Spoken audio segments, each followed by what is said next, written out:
Welcome to Abhigyan classes. Abhigyan classes के आज के इस वीडियो लेक्चर में मैं आपसे बात करूंगी नए एडवोकेट्स के एक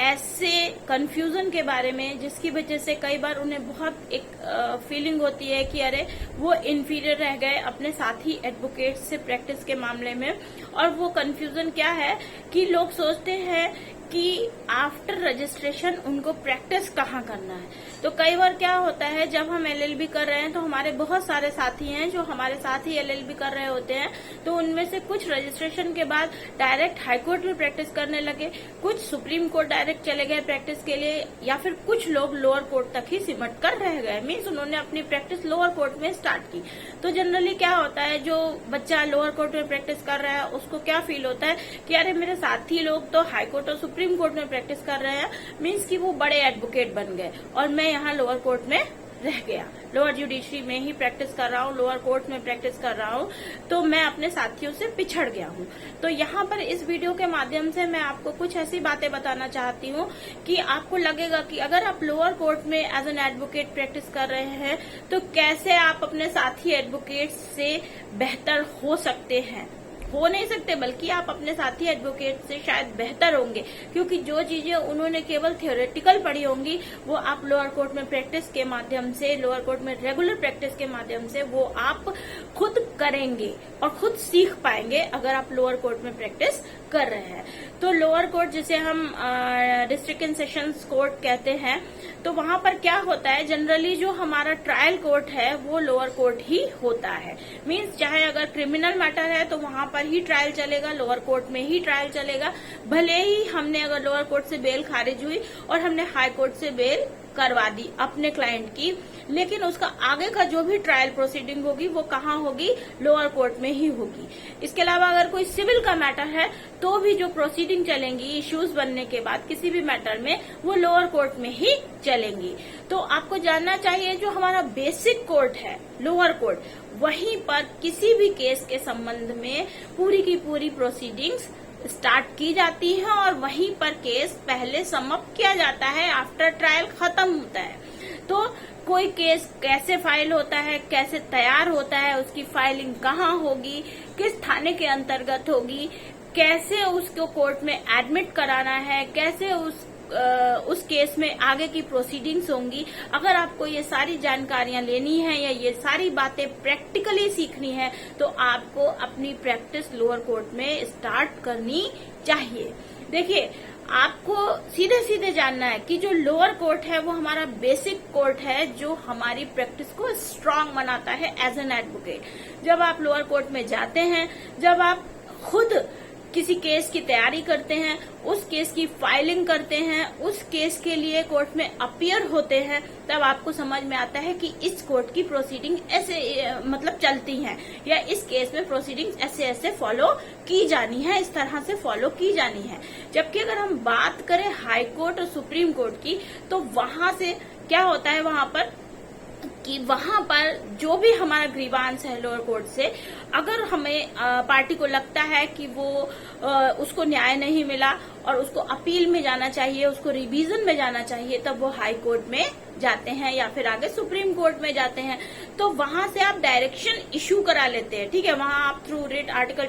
226 में, 227 में, 482 में, 482 सीआरपीसी में, बहुत सारे जो भी प्रोविजंस हैं उनके थ्रू आप रिट के माध्यम से, एप्लीकेशन के माध्यम से आप वहां से डायरेक्शंस आपको मिल जाते हैं through the honourable high court और सुप्रीम कोर्ट, और वो आपको लोअर कोर्ट के द्वारा एप्लीकेबल कराने होते हैं अपने केस में। तो बेसिक कोर्ट जो हमारा है प्रैक्टिस के लिए, वो हमारा लोअर कोर्ट ही है। अगर आप वाकई में एज एन एडवोकेट प्रैक्टिस करना चाहते हैं, काम को सीखना चाहते हैं और अपने आप को एक मजबूत एडवोकेट के रूप में आगे आने वाले समय में देखना चाहते हैं, तो आपको लोअर कोर्ट जाने में झिझकना नहीं है। देखिए, कुछ लोग क्या है, जैसे बहुत सारे एडवोकेट्स हैं, मैं अपनी ही बात करूं अगर, तो हम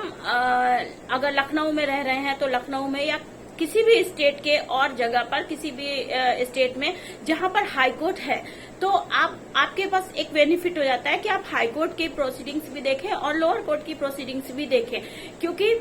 आपको बेसिक काम कहाँ से मिलेगा, लोअर कोर्ट से। कोई भी व्यक्ति, मान लीजिए कोई व्यक्ति परेशान है, उसको कोई प्रॉब्लम है, उसके अगेंस्ट एफआईआर हुई, वो आपके पास आएगा कि भैया मेरा ये काम है, ये केस हुआ है। आपको डायरेक्ट हाई कोर्ट नहीं पहुंचना है, आपको लोअर कोर्ट में देखना पड़ेगा। केसेस आपको लोअर कोर्ट में ही मिलेंगे। अगर उन केसेस को आप समझ पाते हैं, रेगुलर प्रैक्टिस कर पाते हैं, तब आप साथ ही साथ हाई कोर्ट की भी प्रोसीडिंग्स में पार्टिसिपेट करते हैं, तो that will be more beneficial for you कि आपको लोअर कोर्ट और हाई कोर्ट दोनों जगह की प्रोसीडिंग्स के बीच का अंतर समझ में आ जाएगा। और मैं फिर एक बार आपसे कहूंगी कि जो लोअर कोर्ट है वो जो है ट्रायल कोर्ट है, वो बेसिक कोर्ट है जहां किसी भी केस की from A to Z proceedings होती है, means from beginning till and. अगर किसी के अगेंस्ट एफआईआर लिखी, चार्जशीट लगी, तो उसके अगेंस्ट जो भी ट्रायल चलेगा वो पूरा ट्रायल होगा, आर्गुमेंट होगा और फिर जजमेंट होगा, तो वो आपका लोअर कोर्ट से ही होगा। तो अगर आपको वास्तविक रूप से प्रोसीडिंग सीखनी है किसी भी केस की, अगर आपको काम सीखना है प्रैक्टिकल अप्रोच में, तो आपको ये नहीं सोचना है कि मेरा दोस्त हाई कोर्ट चला गया या मेरा फ्रेंड सुप्रीम कोर्ट में प्रैक्टिस कर रहा है और मैं पिछड़ गया कि मैं यहाँ पर लोअर कोर्ट में रह गया हूँ या रह गई हूँ। तो जबकि जब आप यहाँ से स्ट्रांग होंगे, क्या कहते हैं, मेरा मानना है कि जब आप बेसिक्स से स्ट्रांग होते हैं तो आप किसी भी कोर्ट में जाकर प्रैक्टिस कर सकते हैं। आपको किसी के सामने ये फील नहीं करना होगा कि अरे मुझे ये चीज नहीं आती, क्योंकि छोटी छोटी चीजें जब आप सीख के स्ट्रांग बनते हैं तो आपको कोई भी आगे बढ़ने से रोक नहीं सकता। इसलिए अगर आप वास्तव में प्रैक्टिस की फील्ड में अपने कदम स्ट्रांग करना चाहते हैं, एक एडवोकेट के रूप में अपनी पहचान बनाना चाहते हैं, तो आप लोअर कोर्ट की प्रैक्टिस पर फोकस कीजिए। और साथ ही साथ अगर आपके पास मौका है हाई कोर्ट या सुप्रीम कोर्ट में प्रैक्टिस का, तो उस पर भी ध्यान दे सकते हैं। लेकिन लोअर कोर्ट की प्रैक्टिस बहुत जरूरी है नए बच्चों के लिए, अगर वो सच में प्रोसीडिंग्स सीखना चाहते हैं केस की, कि कैसे एग्जामिनेशन इन चीफ हो रहा है। मान लीजिए किसी केस में विटनेसिंग स्टार्ट हो गई, तो कैसे एग्जामिनेशन इन चीफ हुआ, कैसे उसको अपोजिट पार्टी के वकील ने क्रॉस एग्जामिन किया, कैसे अगर कोर्ट को जरूरत पड़ी कि उसे री एग्जामिन करना है तो फिर से री एग्जामिन कर लिया गया, या फिर से री एग्जामिन के लिए उसको कोर्ट में अप्रोच किया गया, कोर्ट के द्वारा अप्रोच किया गया, उसको बुलाया गया कोर्ट में, कैसे उसमें आर्गुमेंट्स हुए और कैसे उसमें कोर्ट जजमेंट तक पहुंचा।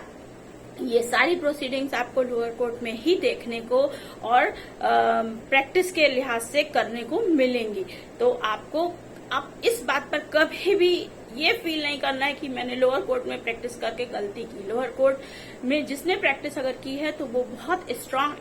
एडवोकेट के रूप में अपनी पहचान बनाने में सक्सेसफुल होगा। ठीक है, आज के वीडियो में इतना ही। अगर आपको ये वीडियो पसंद आता है तो वीडियो को लाइक कीजिए, चैनल को सब्सक्राइब कीजिए और ज्यादा से ज्यादा लोगों तक शेयर कीजिए, ताकि अभिज्ञान क्लासेस पर अपलोड होने वाले वीडियोस का लाभ मैक्सिमम नंबर ऑफ स्टूडेंट्स उठा सकें और लॉ की फील्ड में अपने कदम एडवोकेट्स के रूप में स्ट्रांग होके आगे बढ़ा सके। नेक्स्ट वीडियो में जल्द ही आपसे फिर मिलती हूँ, तब तक के लिए बाय बाय।